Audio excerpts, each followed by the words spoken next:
Why do we have to learn so many different talas? If you are a student of Carnatic music, you must have learned alankarams, right?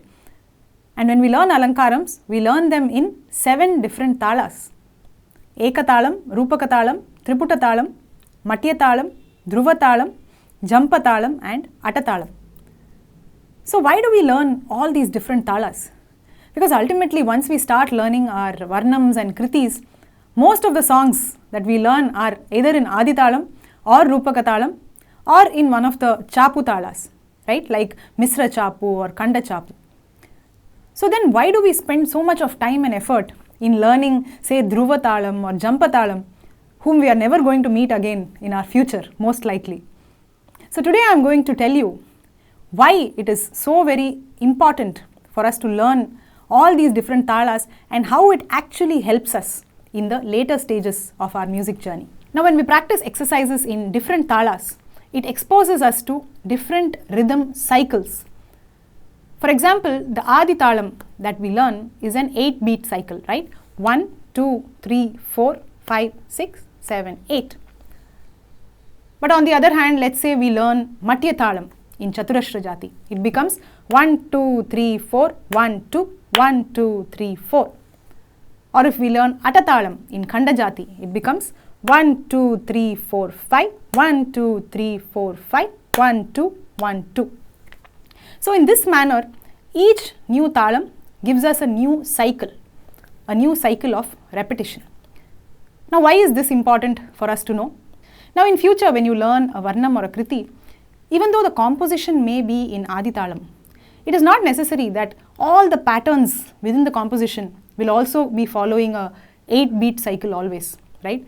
It will not keep going like 1, 2, 3, 4, 5, 6, 7, 8, 1, 2, 3, 4, 5, 6, 7, 8. It won't be so monotonous. There will be a very interesting mix of different rhythms. So there may be a 4 swara pattern followed by a 7 swara pattern followed by a 5 swara pattern and so on.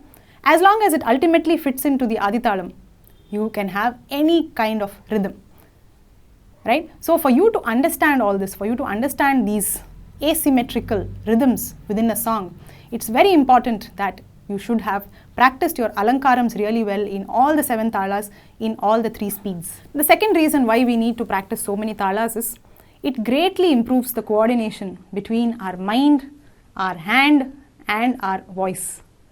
Because ultimately that is what we require, right?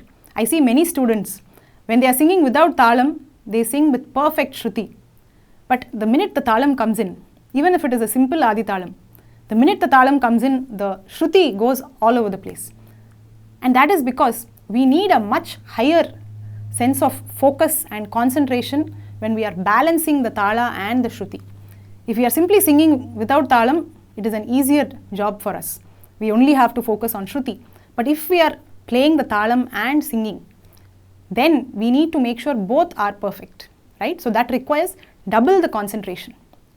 So when we practice alankarams in so many different talas, this particular coordination really improves. So for example, if we are learning a tala like Dhruvatalam in Chaturashra Jati, it goes like 1, 2, 3, 4, 1, 2, 1, 2, 3, 4, 1, 2, 3, 4. So this is a 14-beat cycle. And especially when we are singing an alankaram in this tala, in the 3rd speed, it is very easy to get confused as to which part of the tala is going on. Because everything is so similar, right? There is a lagu, then there is a dhritam, then there is 2 more lagus. And then the next cycle again starts with a lagu. So sometimes you may play 1 beat extra or you may play 1 beat less. And finally when you finish the alankaram, you will realize the tala is not right. And then you have to start all over again. So this is how, we all learnt and developed this skill by failing multiple times, and we again start from the beginning. But by the end of it, when we succeed in getting the tala and the shruti perfect, that means you have developed a complete coordination between your mind, your hand and your voice. Now most of the students learn only the 7 basic talas. But did you know that these 7 talas can further be expanded into 35 talas? Based on the count of the fingers, we can have 35 different variations of talas. So if you are really interested and if you are good at rhythm, You can even practice any of these 35 talas. You can create your own alankaras and practice any of them, and that will further expand your perspective over the different cycles and the different types of rhythm that we can have. In fact, in VoxGuru classes, we take it one step further ahead. If we see that you are really comfortable with all the talas and you're happily doing all the 3 speeds, then we immediately change the raga. Okay, so then again your brain has to work to coordinate the tala with the different swara positions, right? So we do a lot of multi-raga training with different talas.